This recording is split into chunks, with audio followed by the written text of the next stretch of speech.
Okay. All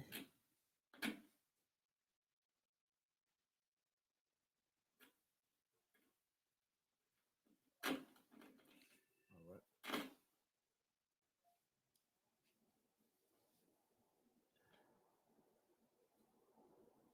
Let's get this together. We are live. So we're going to try this again. We're going to reboot. All right.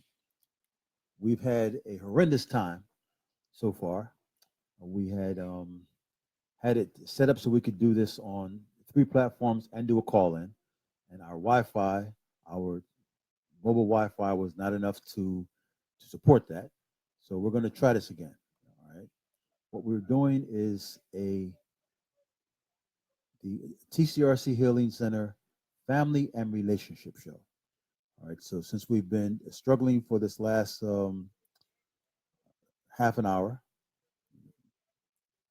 we're going to start this now at 9:34, and we're going to go to 10:30 if we're successful in maintaining the Wi-Fi, and we have a call-in number. I think we're good on the call-in number. Drew,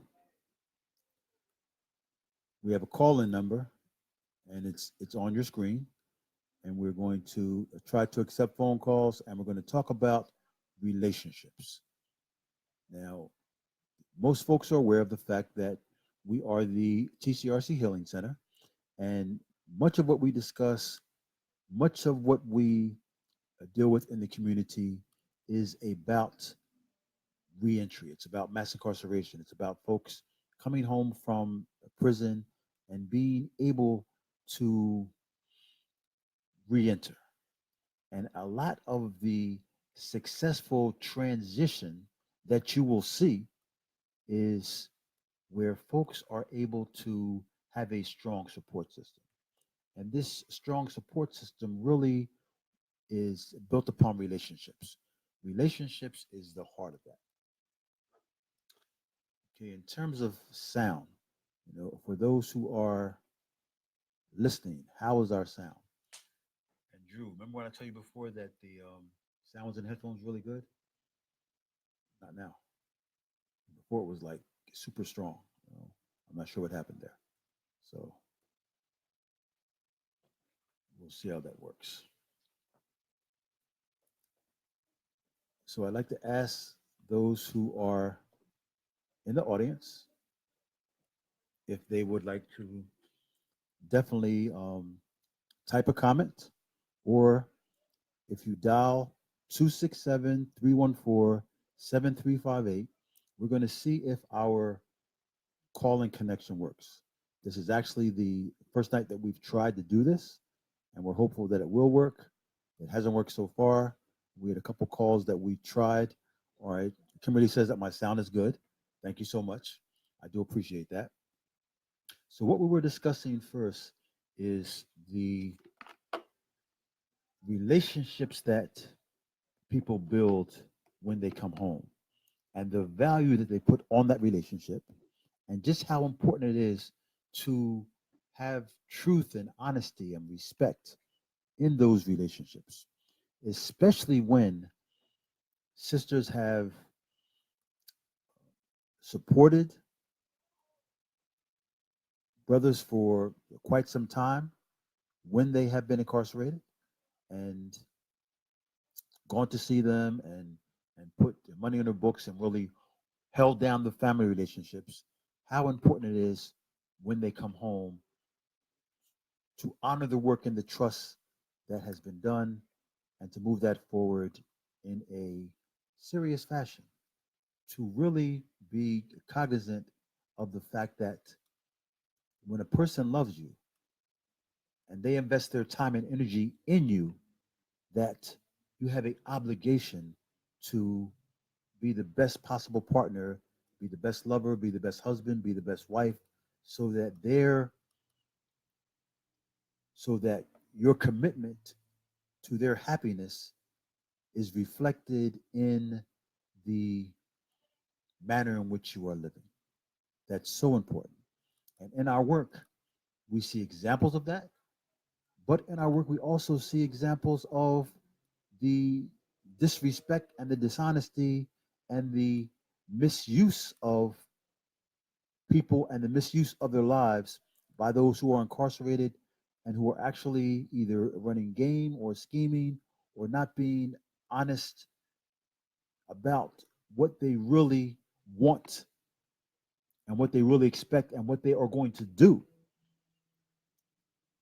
Because when you build a relationship, especially with a person that's incarcerated, there's a set of expectations that the work and the level of intensity that you put in that relationship while they were incarcerated should be reciprocated when they come home and they're now in a position to work hard and to financially give back some of the um, effort that you invested.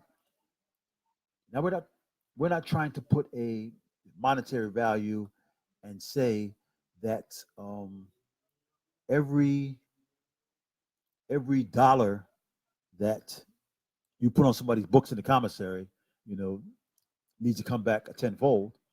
Although that is a good rate of return, I would definitely recommend that. We What we're saying is that the love and devotion that was shown has to be reflected back.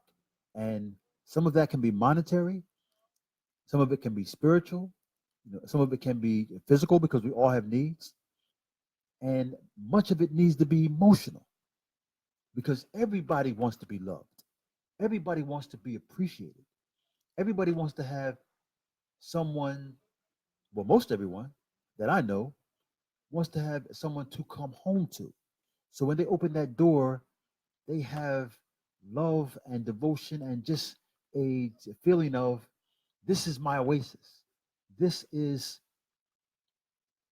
my home, is my refuge from the world. And that's extremely, extremely important. We have a couple comments here. Kimberly saying that I have a family member who is a felon and her husband is too. And what are you saying about the judge? You just stop talking. Don't start telling a story and then stop talking. That's not good form.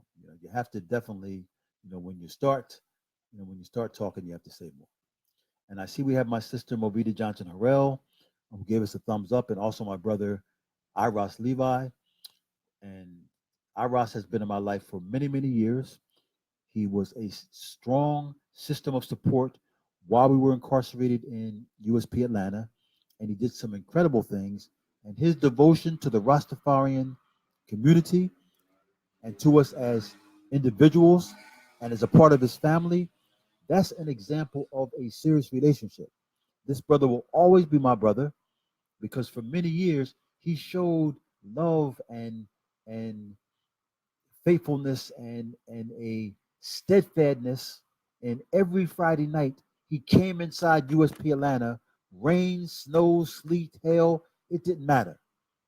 We knew on Friday night, we went down to the chapel, Brother Iros was going to be there, and often he would bring some other members of the Rastafarian community. We could depend upon that. And that's the kind of emotion that I'm talking about when you talk about faithfulness. When you talk about how you should take care of your family. And Iros was not my family by blood, but in that prison situation, he became my family. He was a brother who came in every week and we created that family relationship. And that's extremely important because many times when folks come home from prison, they may be estranged from their blood family and they have to create their own family. And it can be friends, it can be, um, or it can be a actual relationship.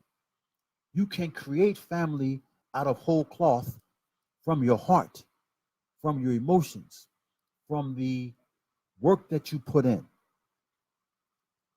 But it's especially intense when it is your blood family and you are repairing the relationships because many times we come home from prison or many times we have situations that just occur And this happens in families where no one goes to prison. I know people who have literally been estranged from their brother or their sister or their aunt or uncle or their father or mother for many years due to some circumstance that at this point they can't even explain clearly anymore. That's how long it has been. So, Kimberly, thank you for this little commentary. What Kimberly was saying is that I have a family member who is and we don't say felon, we say returning citizen. So she's a returning citizen, and her husband was too, and the judge granted them permission to live together and create a family. Because sometimes what happens, and this is really ridiculous, sometimes when you're on parole or probation, there's a restriction as to you being able to interact with folks who are also have a conviction. But the reality is, like in a city like Philadelphia, where there are over 300,000 persons who are formerly incarcerated, it's hard to walk down the street and not see another person who has a record. And oftentimes in a relationship, if you're in a relationship with a person who has a similar background and a similar experience, they understand the struggle that you're going through. And returning citizens are a culture and a community unto themselves. We have endured the same things. We have suffered in the same way. We have withstood the loneliness and the despair that comes from being in an incarcerated state. There is nothing, literally nothing like being incarcerated. You can talk about the things that people go through. You can talk about all manner of trials and tribulations. When you are incarcerated, that is a trial and tribulation unlike any other that you are likely to experience in your life. That is why being a formerly incarcerated person and being able to overcome that, being a formerly incarcerated person and coming out of incarceration a whole person, a person who's able to be perceptive and knowledgeable and give back to the community is literally an amazing consequence. And it doesn't happen to everybody. Sometimes when folks come out of prison, they are so broken and defeated and hurt by that circumstance that it literally takes them years to recover. This is one of the reasons why we opened the Healing Center from which we are broadcasting tonight, because it's imperative that people be able to heal from the trauma of mass incarceration. And it is traumatic. It's traumatic to be away from your children. It's traumatic to be away from your wife or your husband. It's traumatic to spend years without sex and affection and love. It can scar you as a person. It can harden your heart. It can make you into a person who is not even a human being, except by virtue of you look like a human being, if you allow that to happen. So if you're able to come out of incarceration and still show love and mercy and have hope in your heart and have faith and continue to be an example of what a person can be, that is truly an accomplishment. And that's one of the things that we really, really try to do here in the Healing Center. We try to help people to heal from the effects of mass incarceration and to then be able to give back to the community, to reestablish relationships with their family. And oftentimes you will find that in your family, there's real forgiveness needed. And you have to ask for that forgiveness. When I came home from 18 years of incarceration, my children were grown. When I left my daughters, my Oldest daughter, Pasha, was a high school senior. Sheikah was in middle school. The young girls, well, were babies. My son was, John Dye was maybe 7 or 8 years old. I come home 18 years later and they're raising their own children. They have their own lives. So what did I owe them for all the years that I missed being their father? All the years that I was not there to supply their physical and financial and emotional needs. I needed to atone for that. I needed to ask for their forgiveness. And in doing so, I needed to assure them that from this point on, I was going to be a part of their life, a viable part of their life that they could depend upon to be there when they needed me. And that's extremely, extremely important. We need to understand what our families went through when we were incarcerated. We need to understand that many times they felt like they were incarcerated too because they were enduring. When I think of all the wives who spent years and years sacrificing physically, staying faithful to a husband or a boyfriend or a lover who was incarcerated. When I think of all the children who hungered for the touch of their fathers and their mothers, who grew up with substitute parents, a grandmother or a grandfather or aunt or uncle or someone in the community who just said, I'm going to take the place of that person who is incarcerated. And there's so many examples. There are so many examples of that, of people who just said, this family is going to endure. This family is going to continue to move forward. And yes, Crystal Hardy, long bits are hard.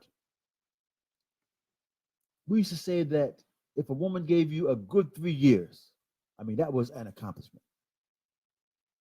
Because the reality is, for most of the guys who were incarcerated, they were not going to go many years without sex, many years without a relationship if their girlfriend or their wife was incarcerated. Yet they would expect their partner to do that. And they're doing 5, 10, 15 years. That is a great sacrifice to ask. So the reality is, for the folks who sacrifice like that, they need to be respected. They need to be honored. For the sisters and the mothers and the aunts and the cousins who supported us while we were incarcerated. When we come home, we need to seriously show love and devotion to them because they held us down. And I'm going to be seriously real. It's the females in our family who hold us down while we were incarcerated. And Crystal is talking about supporting her brother, and she's been doing that for 17 years. That's what I'm talking about.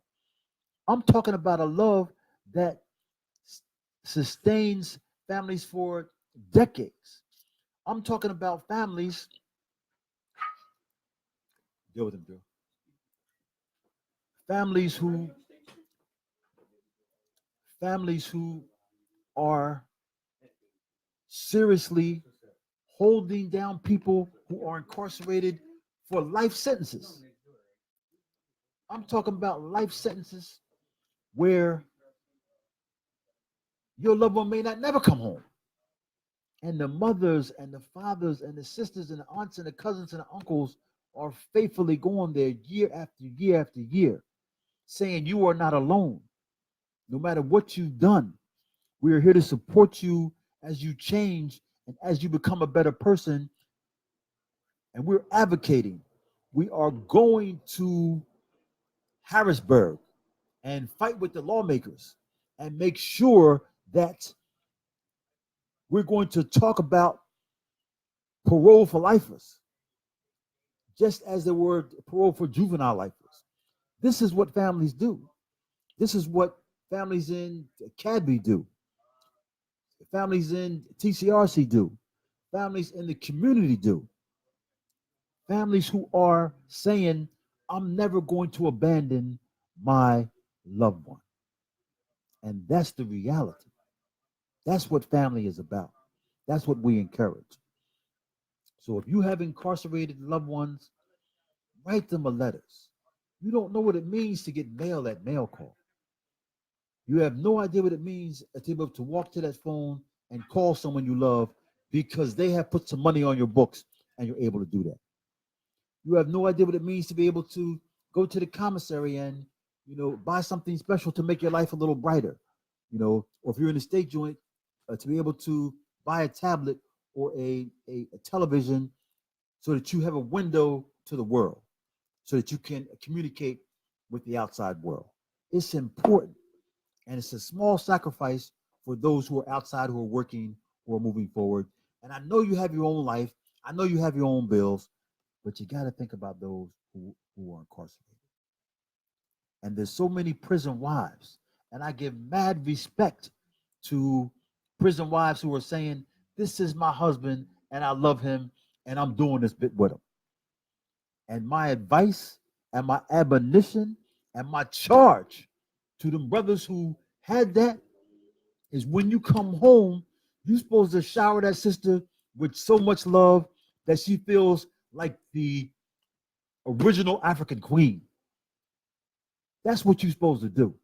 You're supposed to be devoted to the cause. You're supposed to work as hard as possible. You're supposed to work 2 jobs, not just for the finances. It just don't be about the money. It be about building security, making her feel like everything's going to be all right from now on, and that everything we do has a solid foundation because my man who I supported for so long is home, and now we are going to live on a level we always should have lived. That's what you have to do. And I commend the brothers who do that, who come home and say, this is my baby. This is who held me down when I was in despair, when I thought I couldn't make it another day. That's who I called. When I thought my world was crashing down around me, I got a letter at the mail call, and I could smell the perfume, and I could hear her voice in her words, and I knew I was loved. And I could move forward another day, another week, another month, and I could do this bit because I had somebody who truly, truly cared about me. And that's the fight that we encourage. That's the fight that we know is so strong, is so real. That's the blessing of having a husband or a wife or a boyfriend or a girlfriend or an uncle or aunt or cousin or mother or father or sons and daughters who love you to that point that they hold you down. So the relationships that you build and you nurtured and that sustained you, this has to be the relationship that moves you to be, oh, so, it's so special. I can't tell you how special it is. Also, I can't tell you just how wonderful it is to be free. This is my 10th year of freedom. And trust me, I'm not one of those brothers who forget the time and the days that I spent in prison. I think about it every day. And I've often told this story that I got a pair of shoes. I'm a shoe person. I ain't gonna fake it. I love shoes. And not so much sneakers. I only got about 10, 12 pair of sneakers. You know, I know some brothers who got 50, 60 pair of sneakers. So my sneaker game ain't that tight. Because I only wear sneakers when I'm exercising, when I'm jogging, and I don't hardly do the jeans and the sneaker thing. Even with a pair of jeans, I wear dress shoes. But I love dress shoes. I even love female shoes. Nothing that I love more than to see a sister in a nice outfit and a beautiful pair of shoes. I just think it so completes her. But I got a pair of shoes. I got a shoe rack in my bedroom, and it holds 60 pair of shoes. And trust me, I got more shoes than that. It's that rack is full. But on the corner of that shoe rack, I got a pair of beige Easy Walkers that I wore for many years when I was incarcerated. And every morning when I get up, I look at them shoes. And I remember them years. I remember them brothers. I remember them days. I remember everything that happened when I wore them shoes. And I hold that right here in my heart. And that's been the foundation, or one of the foundation stones of the work that I do, because I haven't forgotten. So many times. Oh, yes. I'm sorry.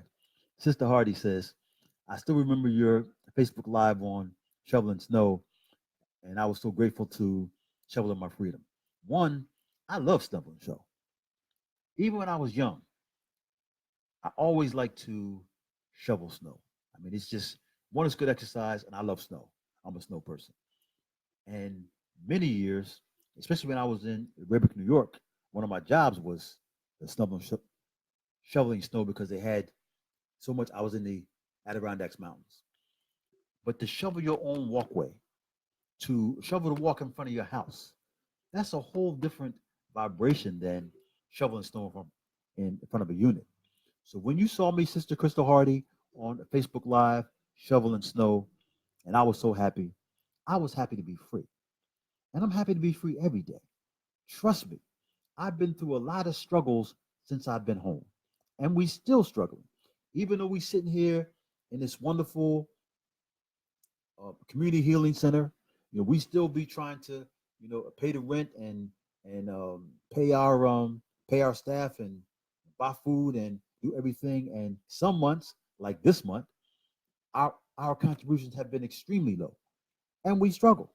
And you talk to your landlord and you say, listen, everything gonna be all right, and you move it forward.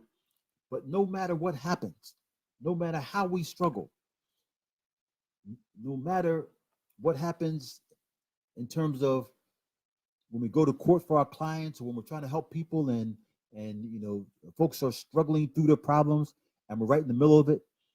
Because one thing about the TCRC Healing Center and TCRC as a organization, we get involved in the life of our program participants. We're your family. If you come to TCRC, we're going to try to help you find a job, help you find housing. We're going to go to court with you when you are incarcerated. We're going to direct you to the bail funds and help you get bail. We're going to find you a job when you get out. So when you go back, the judge is looking at you in a different way. We're going to help you to mediate the relationships in your life. We're going to help you to build a life plan so you can have a better life. We're going to show you how to financial plan and go on the marketplace and get a health plan and buy some life insurance to cover your family and build your credit up so you can buy a car. We're going to do all the things necessary to help you build a life because that's what we're doing. We're building our life. The difference between a lot of reentry organizations and TCRC is we are formerly incarcerated people. We came from youth facilities and we have mothers and fathers and sons and daughters who were incarcerated, or we've been incarcerated ourselves. So we know the struggle, and we still part of the struggle. So when you come here, you home. When you walk in that front door, it's just like when you walked in that cell block and you look around for folks you could really trust because you knew you were in a dangerous place and you needed allies and family. Well, it's the same out here. When you walk down Broad Street, when you walk down Erie Avenue, when you walk into Southwest or West or South Philly or Uptown or Frankfurt, you need family support. You need a support system. You need folks who care about you. And that's what TCRC does. I'm going to say hands down, TCRC is the best reentry organization in the city of Philadelphia, bar none. And it's not about the finances, because we damn sure is not the best finance organization in the city of Philadelphia. We find it extremely difficult to raise funds to get the things done that we want to do, that we need to do. And I'm going to take this opportunity to make a plug that if you understand the struggle and if you want to assist what we're doing here, go to tcrcphilly.org and hit that PayPal. We were supposed to take 25 kids in conjunction with Hip Hop on Deck. We had arranged to take 25 kids from Philadelphia whose lives have been impacted by gun violence.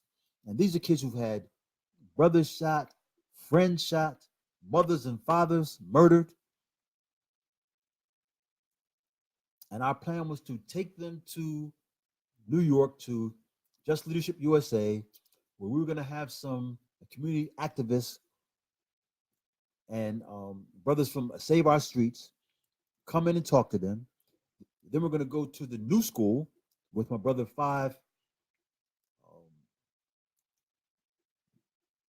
Molamin Ak from Incarcerated Nation, had a group of similarly impacted New York kids, and we're going to film it. It was going to be a great day, and we had to postpone it because we didn't have the finances to charter the bus and to buy the food and do everything necessary. We had to postpone it and put it a month off. That shouldn't happen. When we go online and we say these are our plans and these are the kids that we're trying to help, here's the reality. Sisters and brothers who believe in our work should say, damn, that's what they're trying to do. I'm going to support that. And I know a couple of kids who fall into that category. So if this is the work you're doing, how about them all? How about Kiana? How about my daughter? Her father's incarcerated. This is what we're building. We've put together counseling groups for kids to be here in the evening so that they can learn from their elders, from their peers. They can move forward. All that needs finance. So I'm going to ask you, if you believe in this work, donate to us.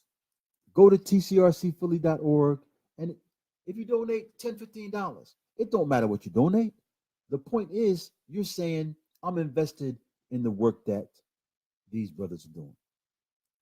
You can even donate on a monthly basis. You can give us $25 a month for life. It don't matter. What matters is you're saying we support the work. Another thing that is seriously important is, do you have time to be a part of what we're doing? Do you have an evening to volunteer? Do you have a Saturday to give up? Are you a person who will say, I can mentor a young girl? Yes, Crystal. TCRCphilly.org.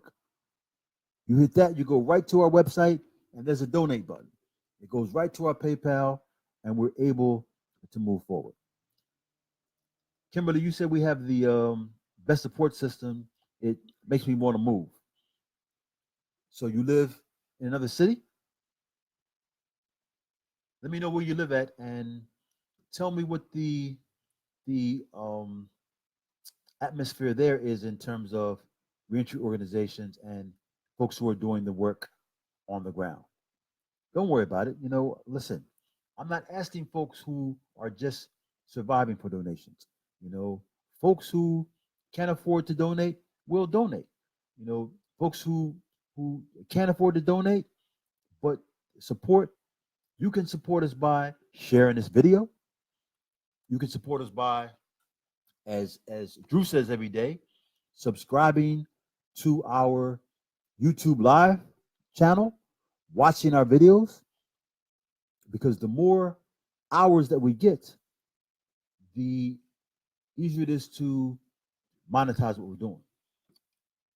Drew, come over to the camera a minute and explain to the people how we're going to monetize our TCRC and how they're watching our YouTube videos is a great benefit. Now you got to come around this side to the camera.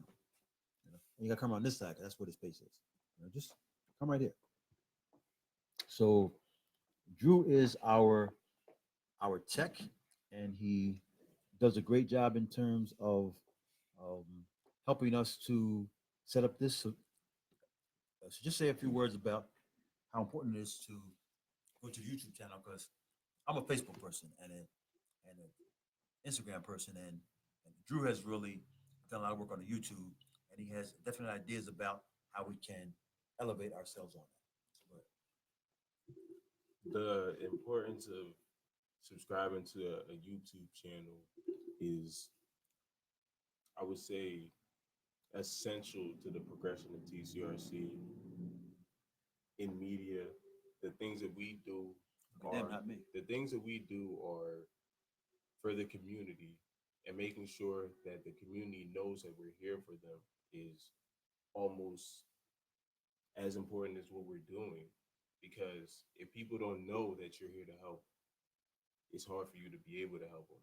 By coming over to YouTube and helping support with your eyes and not your pockets, you can, every time you see a number, it's a dollar. So even if you're not contributing financially, by contributing your time, you're helping us push forward. Hopefully, we'll be able to Buy more equipment, have cameras. have more equipment, better internet connection. Earlier, we had a problem with our bandwidth, which is, I want to say, the capacity of which our internet connection can hold. Again, we have a phone number that you could call. You could call in right now if you would like to, and please support us. John Dye does amazing things for the community. He does amazing things for me, myself, Sierra, Raquel, everybody here at TCRC. We're right here on Broad and Erie. If you feel like you can reach out, 3609. 3609 Broad and Erie, right You next can to City View Pizza. you can even like we're here Monday, Wednesday, and Friday. Our podcast is from 9 to 10.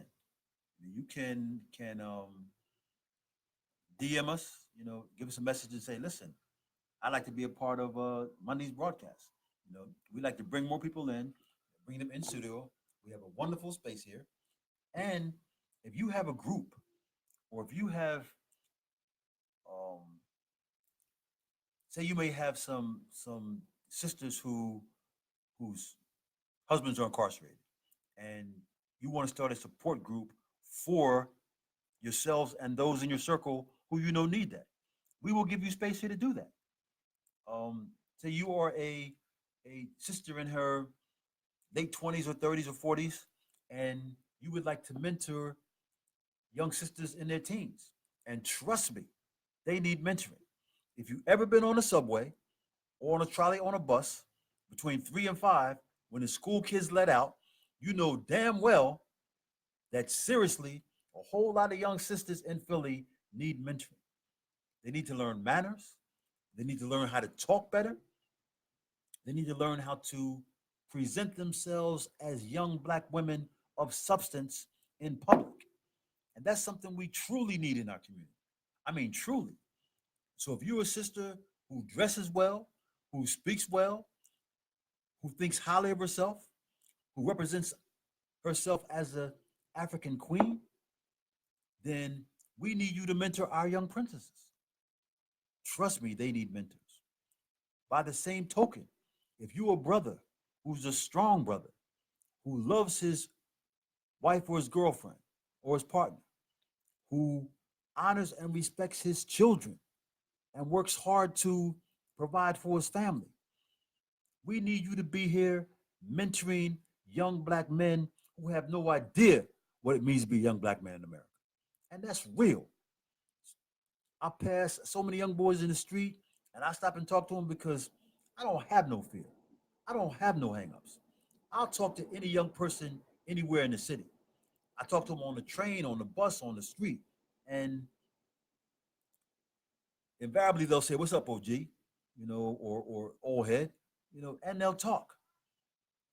We have to talk more to young people who are not in our family circle. Do not be afraid to talk to young black kids on the street who you don't know. We are part of a greater family. One of the reasons that as a black community we are in the process of disintegrating is because we do not honor the fact that we are a true African family. And we have to teach that. What? No, you can't go. Are you finished talking?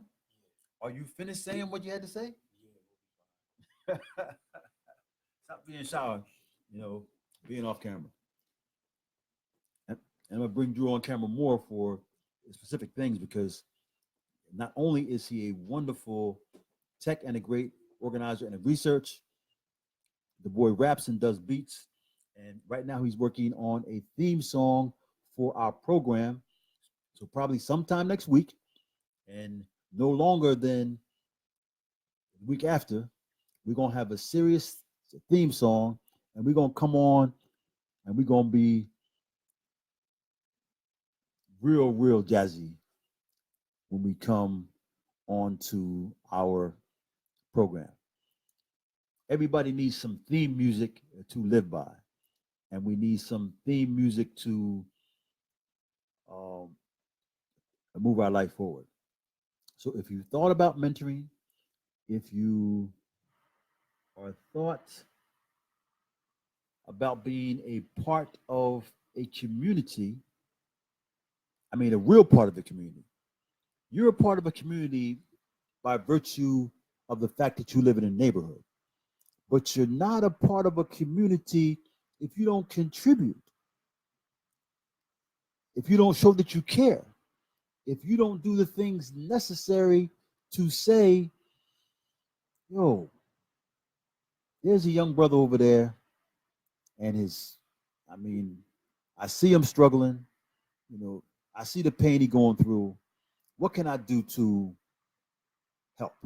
How can I assist? What can I say that's going to have some impact? Be thinking like that. There's all kind of things that we can do to help people. Not that long ago, one of my neighbors knocked on my door and asked to borrow some food. And that's not something that people do lightly. For somebody to knock on your door and ask to borrow some food, I mean, she wasn't asking to borrow a cup of sugar. She was asking to borrow some food. And that touched my heart. And I went shopping in my cupboard. And my granddaughter looking at me like, you giving our food away? And I'm like, yeah, because we go buy some more food. This sister is asking me for some food for her and her kids. And sometimes there are folks in your neighborhood, in your acquaintance, that you see struggling. So either you help them or you point them towards help that they can assist, that they can access.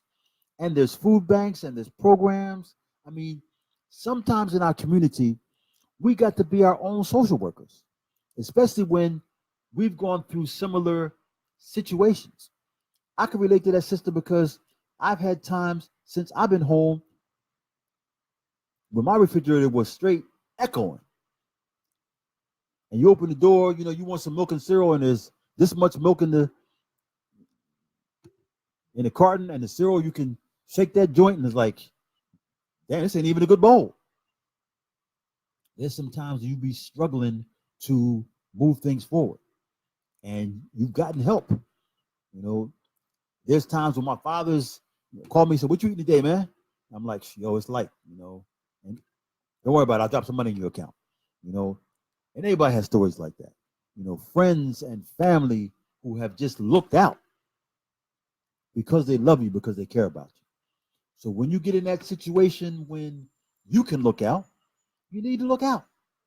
And don't put no tags on it, don't put no strings attached to it. Don't have no ulterior motives. Do it because it's supposed to be done. You know, it's like when I see people on social media filming themselves giving money to a homeless person. That's some bullshit. You exploiting that person. If you give $1 or $5 or $10 to a homeless person, give it to them so they can have some food because you're caring about them, because they're a human being. Don't do it because you're going to put it on Instagram and no, later for that. That's crazy. Use social media to educate, to influence, to communicate, to entertain. Use it for what it should be used for. I love social media because it is a medium that we can now be able to influence folks that ordinarily we don't even know. In this podcast, you can sit and listen to some things I'm saying and say, damn. And some folks are saying, right here, you can see it. They're saying, you know, what you're saying is true. And you don't know me. You don't know my life. You don't know my struggle. But social media has made it possible for me to share that with you, has made it possible for me to communicate with you, has made it possible for us to be friends across time and space and place and distance through the power of social media, through Instagram, through Twitter, through Facebook, through LinkedIn, through whatever medium that you feel comfortable with. Social media has made it possible for us to be a family in a larger sense. I got over 4,000 Facebook friends. Let's be real. I don't know no 4,000 people like that, but I'm able to communicate and maybe influence. And I can't tell you how many times I've met people who are my Facebook friends and met them in real life. And it's like, yo, I give them a hug, we talk, we stand on the corner, and we have progressed from being Facebook friends or Instagram friends or Twitter friends to being real friends. And we exchange phone numbers. We can talk and, you move forward. Internet has made it possible for you to communicate across states and across countries. I have friends in Africa, friends in Europe, friends in South America. I don't know these people. I would never have met them. But I'm starting to learn about their life and their culture and what they're going through. And we DM, and the Africans be asking me for stuff. Be careful with your African friends. Some of them are sincere. Some of it is some serious game. If I could tell you some of the game that some African sisters have shot my way, you'd be like, hmm. But it is what it is. You know, I take everything with a grain of salt. I don't get insulted. I don't get, um, how would you say? I don't get offended. People live, people say what they say. I mean, it just is what it is.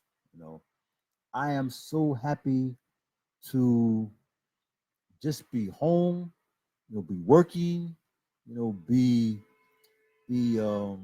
able to impact people's lives, to be able to have my family around me, and to hug my grandkids and kiss my daughter and talk to my son, and it's not in the visit room. To be able to play basketball and work out, and it's not in a rec yard. To watch the Eagles play or the Sixers play, or go to a movie or to a play.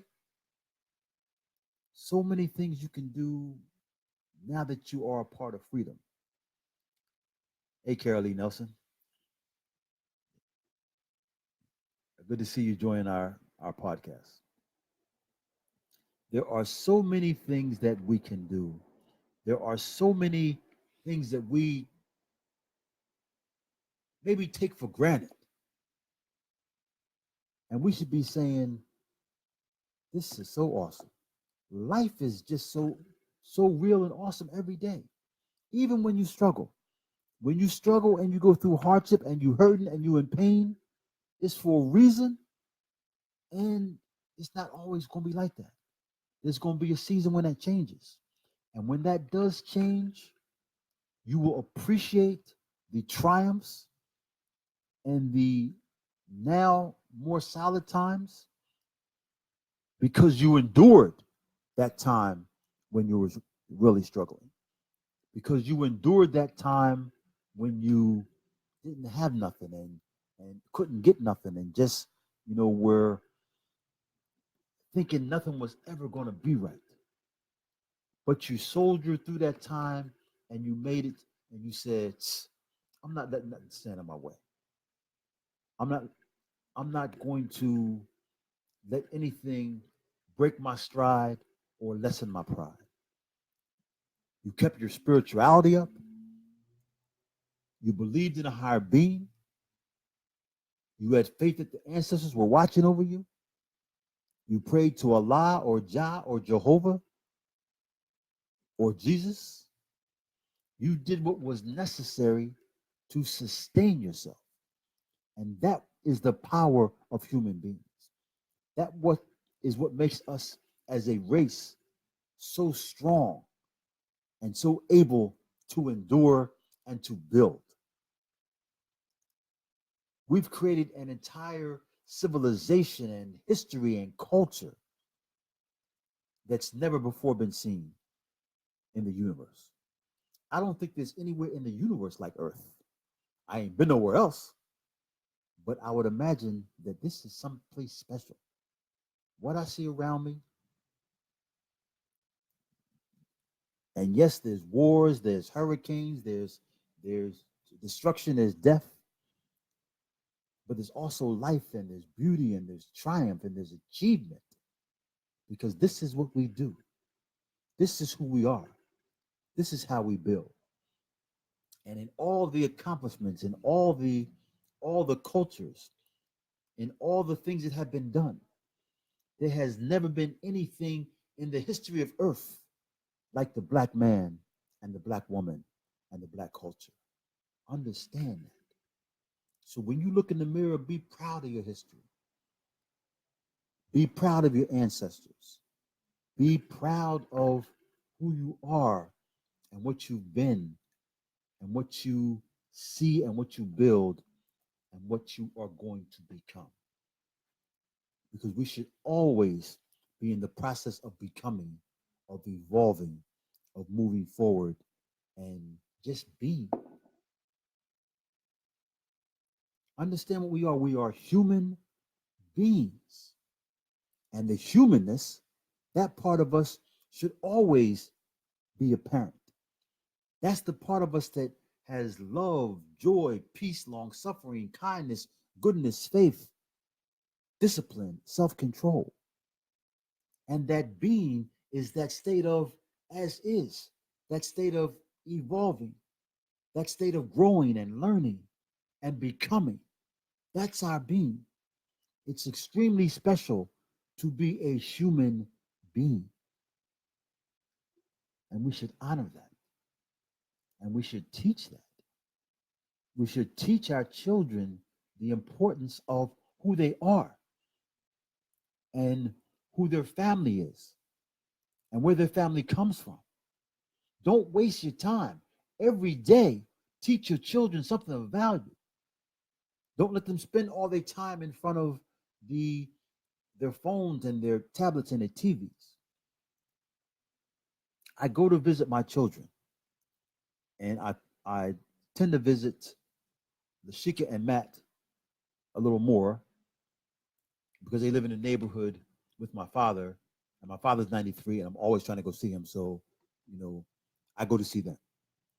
And what I love about them when I'm in their house is when they tell my grandson Kingston, or my granddaughter Hannah, or my granddaughter Vanessa, or when Shakar and TJ, my grandsons, are over there, and they say it's time to turn off all devices, and they may be moaning and groaning, but they know don't let Uncle Matt get up when he says turn that phone off or that tablet off.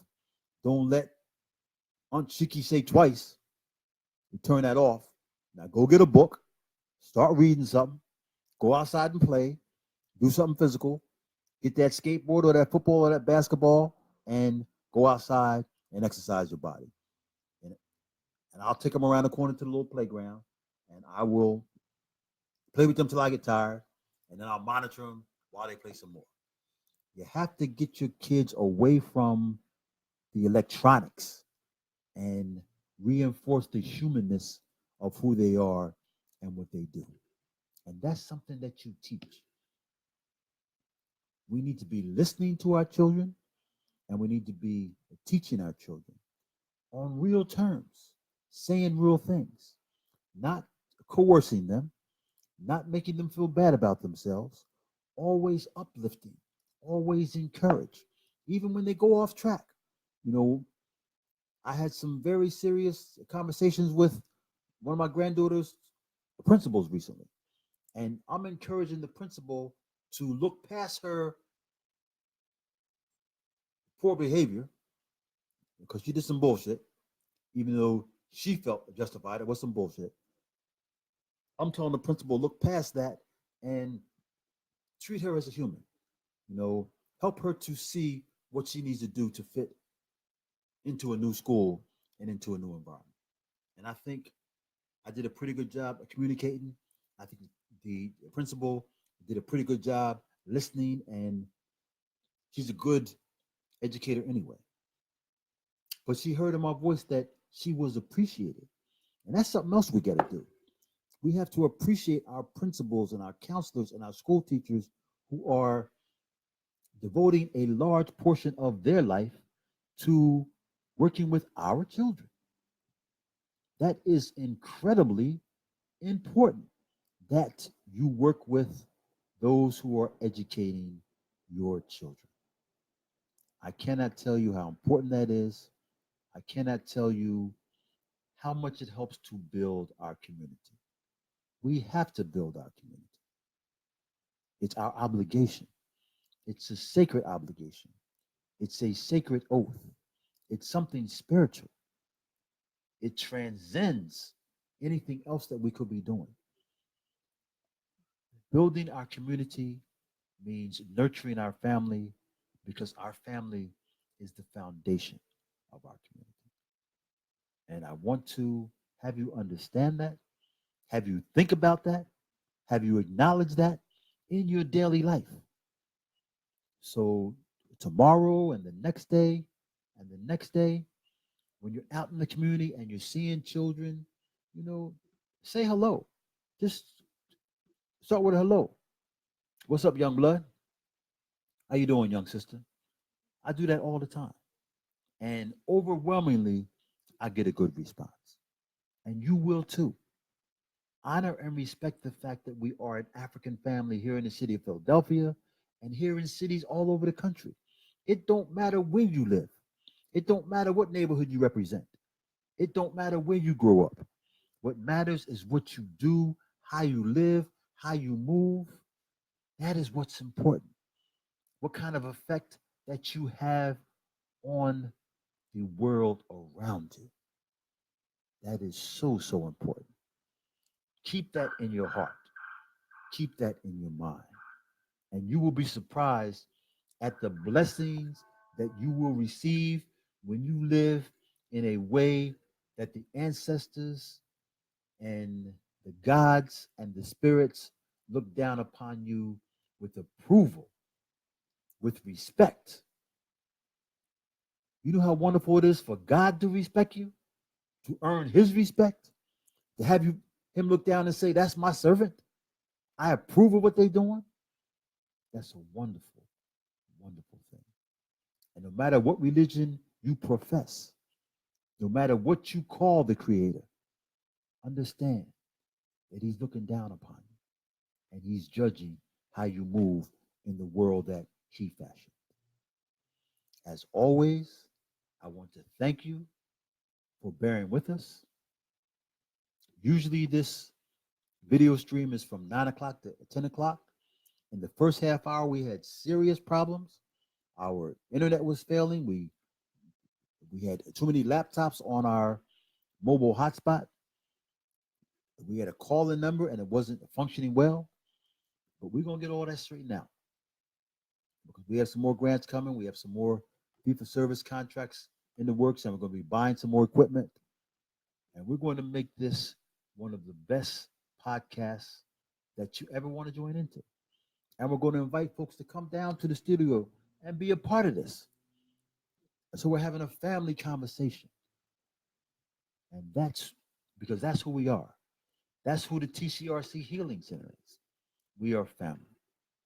And I invite you to come back this coming Monday. We're going to have a very good discussion on reentry.